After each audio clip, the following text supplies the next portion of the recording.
I was listening to the Apple News summary of the headlines of the day to punish myself for my sins because it's awful.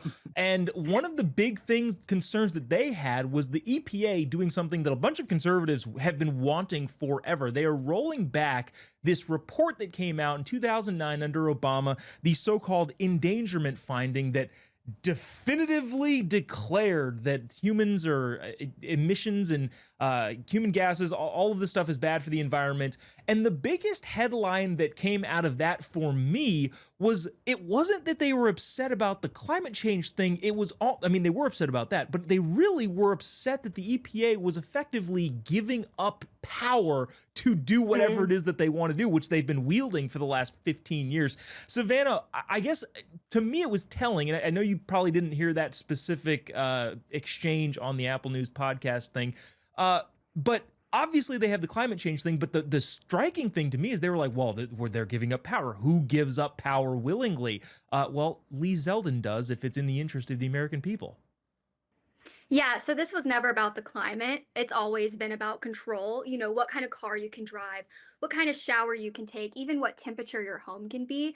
But now we're putting power back into the hands of the people where it should be, not unelected bureaucrats. You know, freedom, the thing we used to like, America, it's kind of what it's all about, free choice. So I do agree. It really was about power, and it's really not about the climate melting. We're not taking our F-150 and blowtorching it towards ice caps, but that's what they're making it sound like. If you can figure out how to use your F-150 as a blowtorch on an ice cap, you probably should be in charge of some bigger, powerful things, because that is an amazing feat. Kevin, this has got a long way to go before they actually officially redact or repeal the official policy at the EPA. It's got to go through the various degrees of concerns. I guess there's a 45-day speaking period. What do you think? What do you think that looks like going forward? Do you think the libs are going to freak out about this even more, or is it going to be kind of a, yeah, they're in charge and it'll be just bygones be bygones, and we'll have to figure out something else in the future? I think that's probably the biggest joke of the show, is thinking that they're just going to sit by quietly and let this go past. No, Joe Bob, this will be a media and marketing madhouse is truly what it will be.